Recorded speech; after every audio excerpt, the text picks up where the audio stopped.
Hello there, it's Saturday the 22nd of December 2012. Warm welcome along to today's United Kingdom talk, the last one before Christmas, boys and girls. You may have noticed my voice is a little bit rusty, a little bit husky, a very sexy voice I've got today. Yes, I've got a cold, I've been sneezing and this, that and all the other, but not too bad to be honest. More of a worry is my cat Katie. As you well know, she went in for a little operation on Monday. Because she's not been very long for a long time. And she went in for an operation to remove her thyroid gland, which was indeed carried out. She came back from the vet and actually wasn't too bad. You know, she was on my lap. But as the week has gone on, I'm afraid she's deteriorated rather badly to the point that today, I'm recording this show on Friday, today I got up in the morning and she was like moping around with her head in kind of, you know, where the floor meets the wall. Her head was right down there and she's moping around like that and trying to hide in places all the time and trying to get out. And really not very happy at all and very weak. Very weak. I know she's weak. As the week's gone on, I've had to start giving her calcium tablets because the calcium level in her body has gone very low. And that's been quite difficult. And they're quite big tablets, actually, and you have to cut them up and give them to her. The vet also told me to give her Rene to try and get these calcium levels up. I don't think it's worked. And as I say, she's been deteriorating and getting worse and worse through the week, to the point that today, when I got up, she's moping around. A couple of times she was hiding behind things and stuff like that. And I took her to the vets this morning and he's now taken her in to try and sort it out. But there is a possibility that what they do may not work, and I am kind of ready for that. I'm very upset. I don't think... until Monday, you know, always going on about the cat, and I don't think until Monday I realised how close I was to her. You know, and it's a strange thing, really. I just didn't realise, and as the week's gone on, with her getting more and more ill, I felt that pain. I felt that pain, and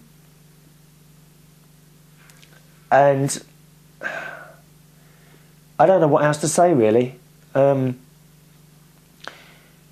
You've got people all the time telling you, oh, she'll be all right, don't worry. People who mean well, you know, they absolutely mean well. Don't worry. How can you not worry? Do you see what I mean? How can you possibly not worry? And how do they know she's going to be all right? You don't. And I know that there's something very, very wrong here. You know, you just do. And actually, when kind people try and help by saying things like that, it just makes me more and more upset, to be honest. And that's it. So she is now at the vets. She's been at the vets. Oh, what's the time now? About 12 o'clock. I'll put the clock down now. She's now been at the vets for 3 hours. Don't know what he's done. He's very good. She for the first time ever, she on the way to the vet, she did a little number 2 in the car, you know, in the basket. I was driving and suddenly I got this smell. I thought, oh, and she's never ever done that before. Never. She's never messed the house or anything like that. She hasn't used the litter tray. I've had to put a litter tray in the kitchen because usually she goes outside, and she hasn't used that at all. She had a bit of food last night, not much. She didn't have anything this morning, no water, nothing, and it's she's so weak.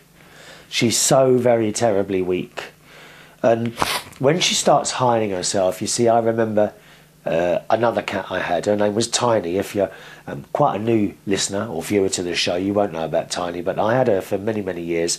She was a gift from my son and ex-wife many, many years ago for my birthday. I think it was about 27 at the time, and then she had a long life, but towards the end she became very ill, and I kept her going, you know. and she was in lots of pain, and I kept her. I wouldn't take her to the vet because I knew what would happen. This time, the vet has said, you know, we may not be able to sort this. Something's, you know, not right here with her. There are 2 other glands apparently that, when they remove the thyroid gland, do very easily get bruised, and if they don't recover, then that's what the problem is. And I said to him, whatever you do, don't let her suffer. Not like the other one, because that was a terrible thing to see. She suffered all week. You know, Katie has suffered all week since her operation on Monday. Of course, if you've got a pet and you've ever been through anything like this, you will know what I'm thinking. Because before the operation, as far as I was concerned, she was running around, she was sitting on my lap, purring. She seemed to be quite happy. And she's had the operation, and she's very sick, almost to the point, life-threatening sickness now. And I'm blaming myself. I do have a friend in London who is a vet nurse, and I've been keeping him informed by email what's going on, and he knows exactly how I'm feeling. For example, he sent me a message last night saying, you're probably now blaming yourself for putting her through the operation. He said the trouble is the drugs she was on and what was going on inside her, you cannot see. All you can see is the outside. And the drugs she was on will be long-term doing damage inside. So he said, you did do the right thing having the operation. You know, this is just unfortunate. And he seems to be convinced that she will come out of it. I'm not convinced at all, especially since this morning. You know, if you'd have seen her this morning, it's absolutely heartbreaking, watching her with her head right down there and literally walking around in the corner, and then she'd get to a corner and then just sit there with her head in the corner. It's awful. It's really awful. I thought she was going to have someone to stay with her sort of through, because we're of course on top of Christmas as well, and I kind of decided, okay, well, I'll stay at home with her instead of going up to my sister's. You can't take the cat up sisters, it's a very long drive, and apart from that she's got 3 dogs and a cat as well, and it just won't work, you know. So I'm quite happy, you know, to stay here really with her until she gets better. The trouble is I'm not sure that she will. So that's the situation with Katie at the moment. I'm sorry to have to tell you this, you know, right close to Christmas, when we should all be happy and jovial and all that, but you know, what can you do? I've got my fingers crossed, everything's crossed. They're doing whatever they can there. She may have to stay there overnight for a couple of nights, and we'll see how we go from there. As I say, I record this show on Friday, so today is Friday, tomorrow's Saturday, Sunday. I don't know how that works, you know, do they keep them in for the weekend? I said to the vet, does someone stay with them overnight? He said, well, they can do, but that does cost a lot of money. Not that, you know, it's not really the money that comes into it. I have actually spent a small fortune in 2 weeks on her, but that's okay, you know, it's one of those things. But you have to ask yourself, really, would it make any difference if someone was sitting there in the vets? I don't know how that works, you know. Do they go somewhere, or does someone come in and sit with them all night long? I really don't know how that works. That's the news from Katie at the moment, which isn't good at all, I'm afraid. And I'm very, very upset about the whole thing, really am.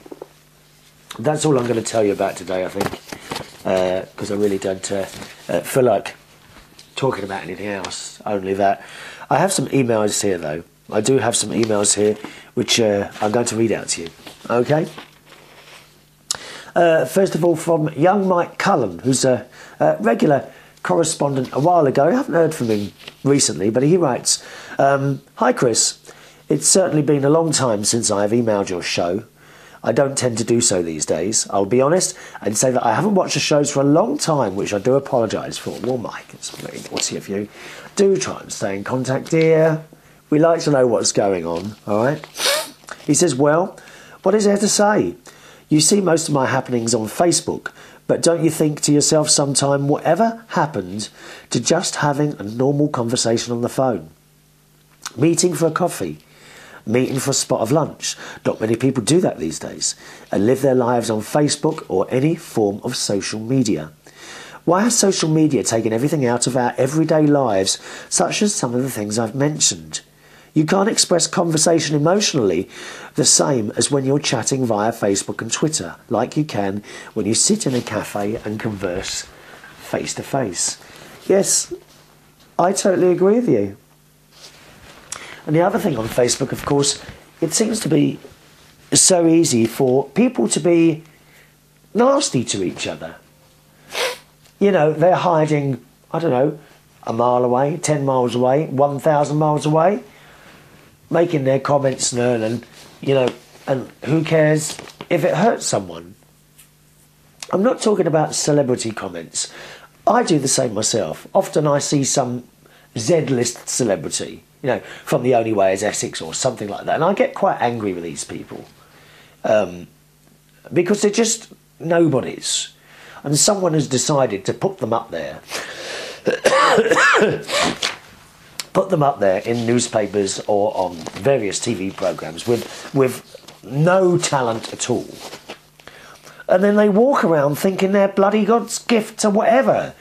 And it makes me so angry to see that sort of thing. So I do comment on that sort of thing. Examples: X Factor, Big Brother, The Only Way is Essex. All total bollocks, these programmes. I mean, they really are the biggest load of crap you've seen in your entire life. I don't watch them. I see little bits and pieces, and I see people living their lives on Facebook telling us, you know, people are watching these shows and then giving you a line-by-line account of what's actually happening on these shows on their Facebook walls. What the hell is all that about? What on earth is all that about? It's just crap. And I get very angry with these, with the money that's spent on making such programs, and you know, sometimes the money they're paid. It's ridiculous. So I think, you know, seeing a celebrity, you've put yourself forward in the spotlight, the same as I do. You want to comment on them, that's fair game. But not when it comes to, like, you know, private people, maybe people who got a little bit on Facebook now and again and they make comments, and someone lays into them. Not very pleasant. I've had it occasionally, you know, someone might have put a little message on my Facebook wall or something like that, and I'll remove it fairly quickly if I get upset for it. A particular one is the fact that I'm a little bit, I'm not madly religious, I am a little bit religious, yes I am. And I remember putting a picture of the church that I go to on Sundays on the wall once. And someone put on there, "My God, that picture makes me feel physically sick, full of pedos, the Catholic Church," and all that. You know, they're talking about the priests and the hierarchy. And I was deeply offended and upset by that, which I removed the comment immediately because, you know, it is not full of pedos and sick people. It is not. It's the same as ordinary life. I don't go into Bracknell Town Centre and find that everyone is a murderer. There are probably a couple of murderers out there in Bracknell Town Centre at this moment, but certainly not everyone, and it goes the same for that. And I get offended. You know, that sort of thing annoys me, and I remove the comment. But I can deal with that. I've dealt with it before. I can deal with that. Other people can't, and they are so upset by some of the stuff that is written to them on Facebook. I've seen couples having rows over Facebook. You did this to me, I did that to you, and all that business. And it's all on Facebook. It's just dreadful. It's dreadful, Mike. I know exactly what you're saying. Mike says, "Gone are the days when you used to go around your mate's house and play on computers. I suppose you can do this sort of thing, especially with Xbox Live over the internet. And you don't even have to have friends to play games with, because it's just such an immense online community. Though the Xbox Live, through the Xbox Live, you can play games with anyone, anywhere in the world." I remember just playing on my Commodore 64 and having friends around waiting for the game to load because at the time they were on cassette tape. Yeah, I remember this. Conversing while the game loaded and having a damn good time. You can't do that these days. Yeah, I mean, in one way, it is of course a wonderful thing. You know, how clever is it that you can now play a computer game with someone in Australia in real time? How clever is that? But people are doing it with people perhaps living next door, children, you know, who are next door, they're playing a computer games. They're not in the same room. They're not interacting with the other person, are they? Fair enough, they're interacting via the computer, but we're losing social skills here. And I do wonder if that's half the problem with some of the people that are out there at the moment walking around like zombies, which we mentioned a few weeks ago, or a few shows ago. They really are. You talk to them, or you try and, you know, you see them in the street, they're like zombies. It's switched, there's nothing on. There's nothing on up there. Perhaps a similar thing, you know, when I mentioned, you know, when you go into a shop or something like that, and they don't seem to understand how to talk to you. People, again, I said this a few weeks ago, you know, some of the supermarkets, they are training people, okay? They are going on, you know, they are training people in lessons on how to converse with customers. Why isn't this coming naturally? Like, I am talking to you now. You know, I haven't been trained to do this. This is me. This is how I talk. I'm talking to you like you're another person. Well, you are another person, okay? And yet, when I go into Sainsbury's, it's almost like they're reading off a book. Hello, sir, and how are you today?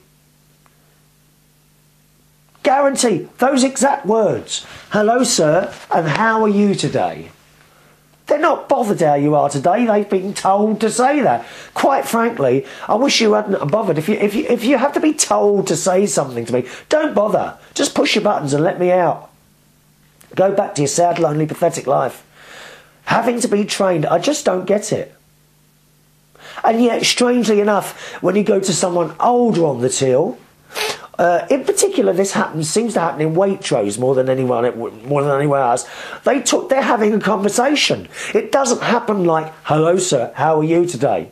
Something will occur, and then she or he will start talking. And the old people, older than me, you know, are so much better at this, and yet they haven't been trained. I don't believe it's an age thing. There's something else going on. We are losing, not me, people are losing social skills. I get people, right?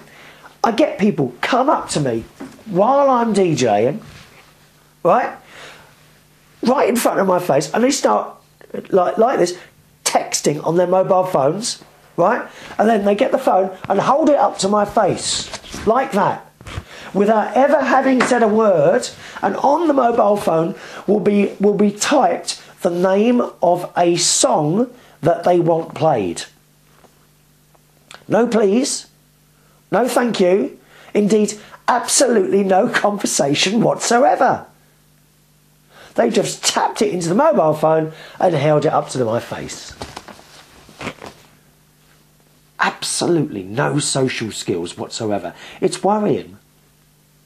It's worrying, but maybe there's a thing here that the government's maybe like a conspiracy scenario here, that the governments have arranged all this to happen, and they know what they're doing, and eventually people will just follow everyone else, you know, like sheep being told where to go.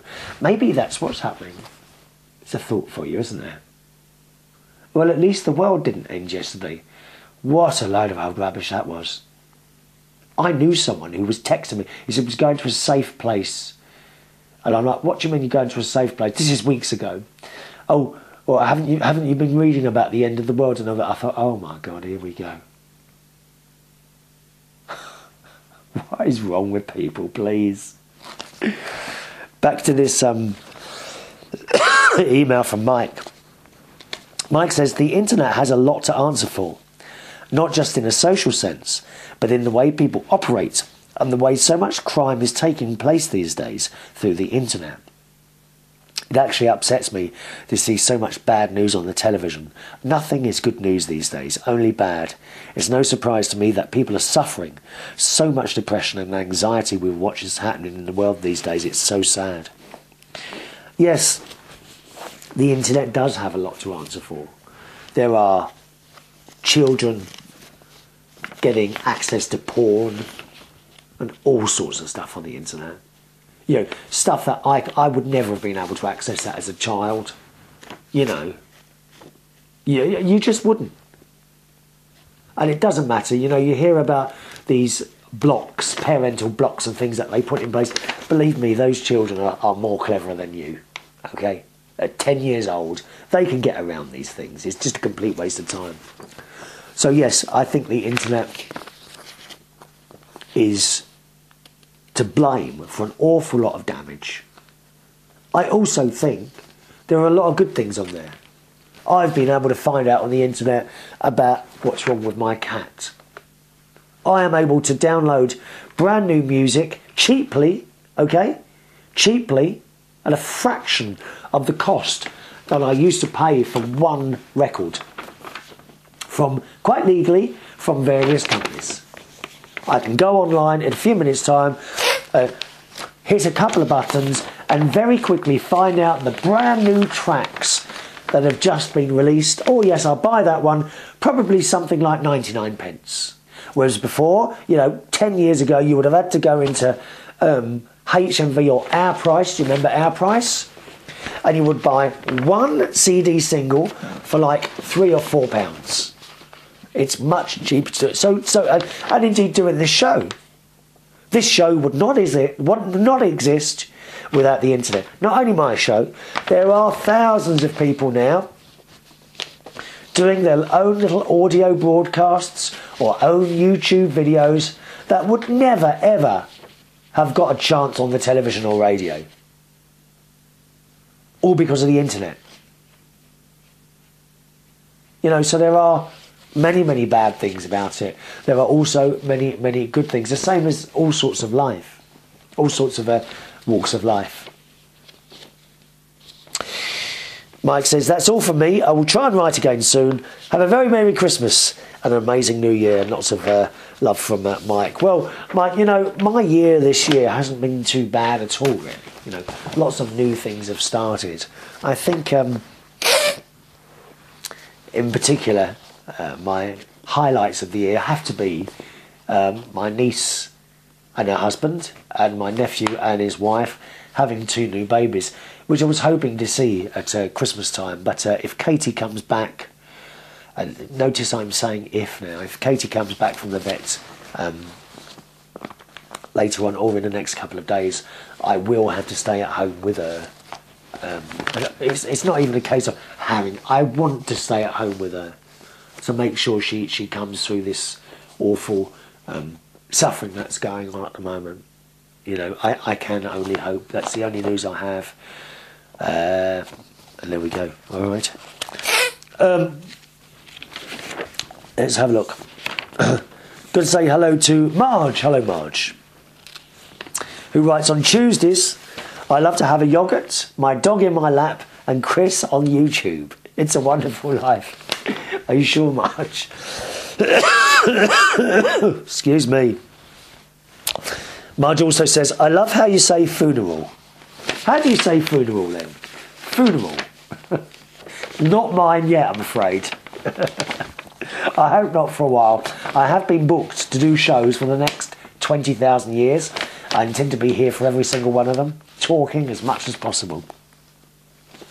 She says, I'm glad you respect other religions. Absolutely. Whatever your religion, I will respect it. Whether you're Buddhist or pagan, Muslim, Christian, whatever. I respect your religion. Why shouldn't I? You know, and I think Some people have said, "Oh, it's religion. What's wrong with the world?" No, it isn't. It's accepting people's religions. That's the problem. A lot of people don't accept it. You know, there are really far. Would you say far right? I don't know what the word would be. Really far right Christians. Really far. Is it far? Would you call it far right? No, perhaps that's a more political term. There are really strong Christians, you know, who believe that unless it's their way, then you're wrong. The same is of the Jewish people, you know, really strong believing Jews who don't accept anything other than Judaism. Same with Muslims. Same with all religions. There are sort of groups within the group that are very, very strong, religious, and against everything else. You see, now to me that's too far. I will absolutely respect all religions. Always have done. And I think that's the thing there, Marj. Marj wants to know, what are the numbers on some of the many shirts on your pictures? Because Marj has been having a little look at my pictures that I have on Facebook. I've got so many albums and pictures on there of my life up to this point. If you want to join me on Facebook, my Facebook name is Chris Reardon UK.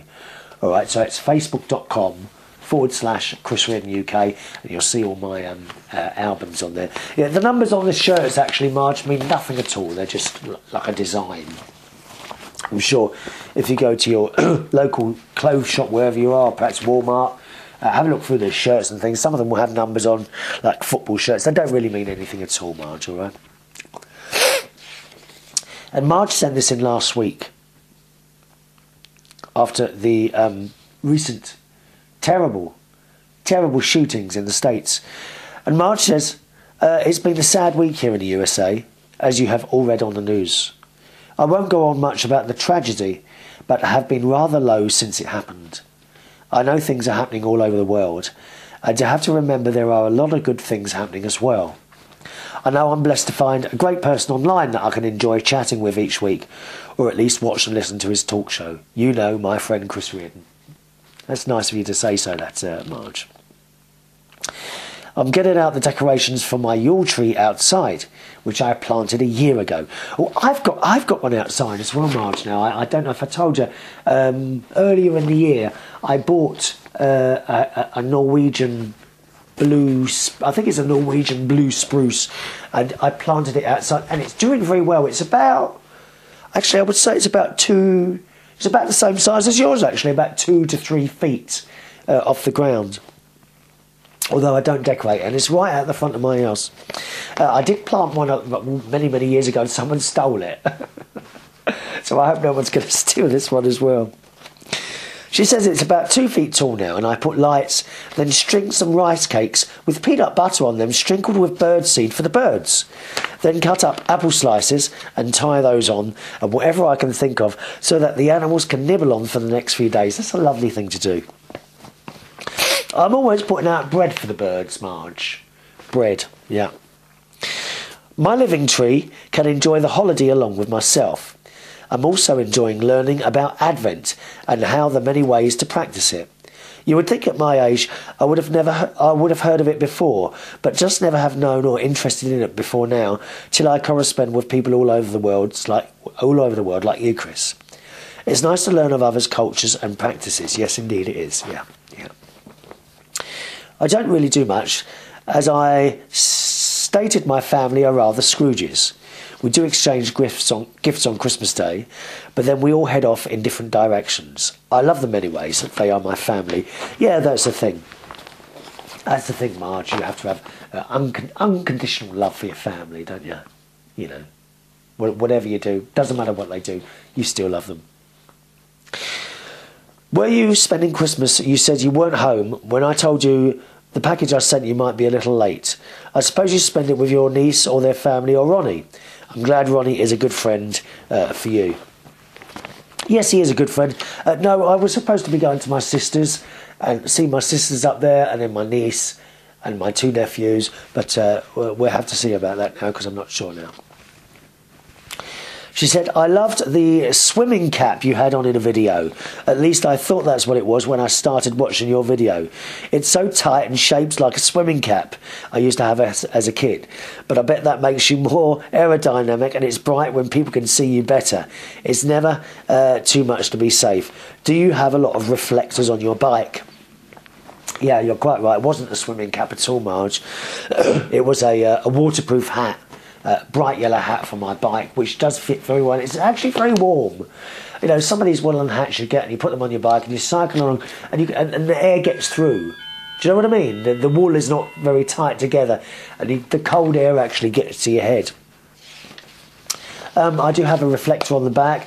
I also have recently I put on a brand new flashing white light on the back, quite a powerful one, which I use during the daytime because most of the time I'm cycling around during the day. I saw a couple of people with a bright like strobe type thing on the back, which show up quite well during the daytime. So I have one of those on there as well now, Marge. Okay. Now before obviously I recorded this, Marge writes, I'm happy you got Katie back from the vet. Well, that would of course have been Monday, and now she's back there and she's staying now at the moment. I know how deeply it hurts to see one of our fur babies suffering so much, but I have found in all the cats I have owned they are truly strong constitutions for the healing. I have one cat that got extremely ill to the point I was sure she would die. Marge, that's exactly where I am now. I'm pretty sure she's I'm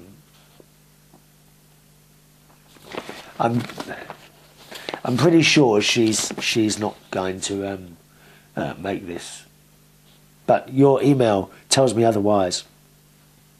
Marge says even her eyes glazed over like they do before death. I told myself that the next morning I would take her to the first thing to the vet and have her humanely euthanised or put to sleep. But next morning she was eating and walking around and seemed to have come back to life. I continued on with her medications and she continued to improve. Now she is healthy but rather odd-shaped cat because it actually stunted her growth a bit. Her name is Woodpile because it was where I found her as a tiny kitten and then bottle raised her. You really are an animal lover, Marge, as I like to think of myself as.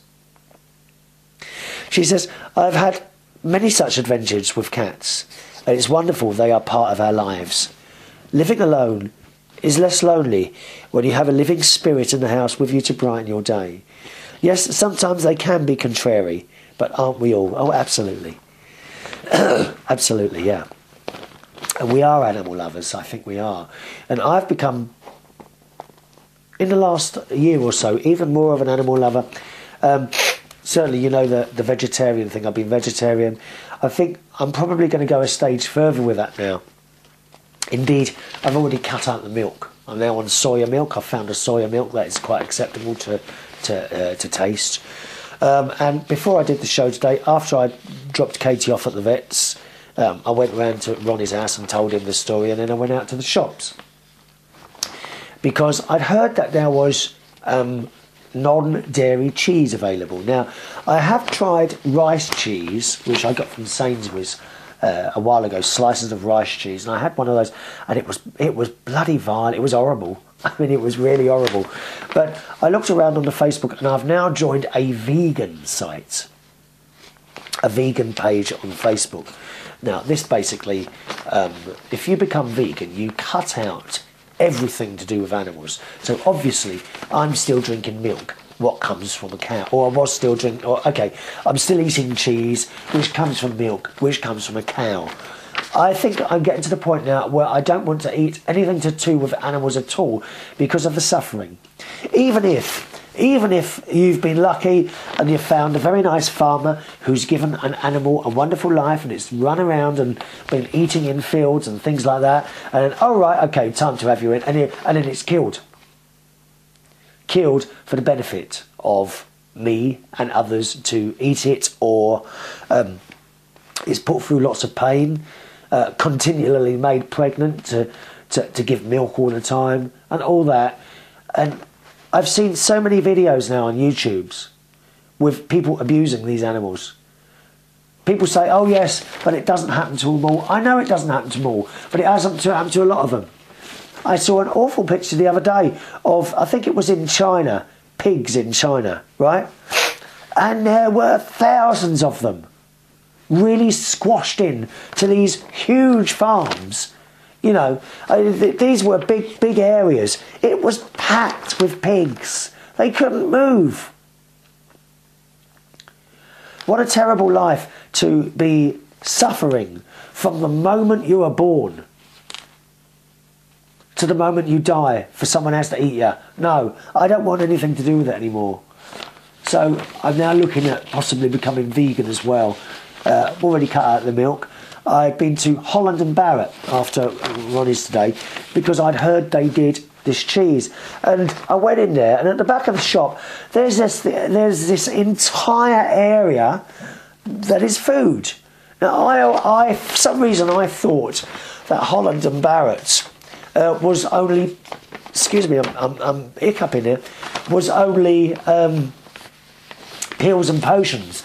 But it turns out it does a lot more, and at the back they got all sorts of nuts and little puddings, dairy-free puddings, various types of burgers and sausages and things that, you know, would replace meat. And I had no idea that was in there. Not only that, but they've got one thing at the moment: buy one item and get the other half price.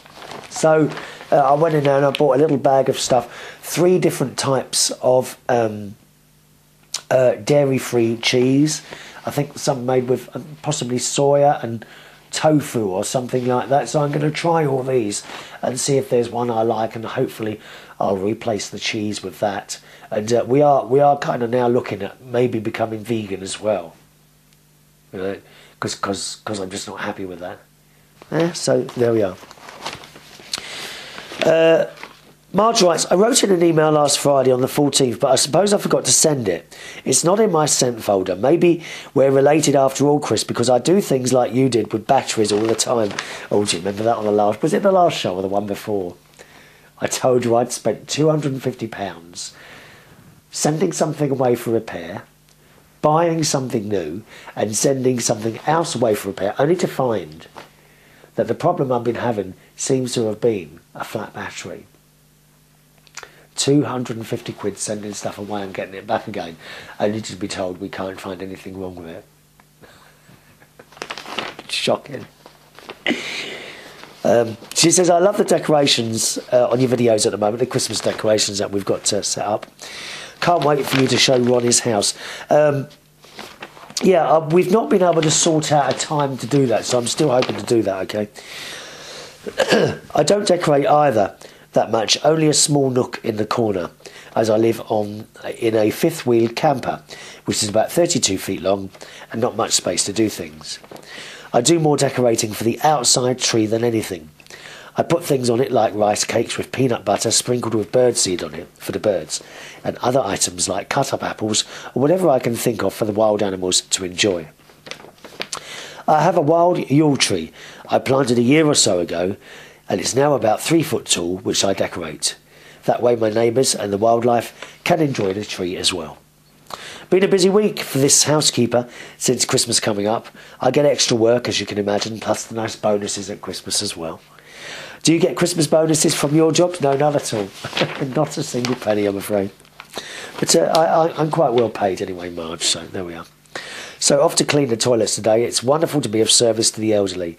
Ain't I a saint? Hugs from Marj. So yeah, you definitely are a saint, Marj. My sister does a similar job to yours, actually, Marj. She goes around and looks after elderly people, and she does it all the time. She's actually very attached to her job.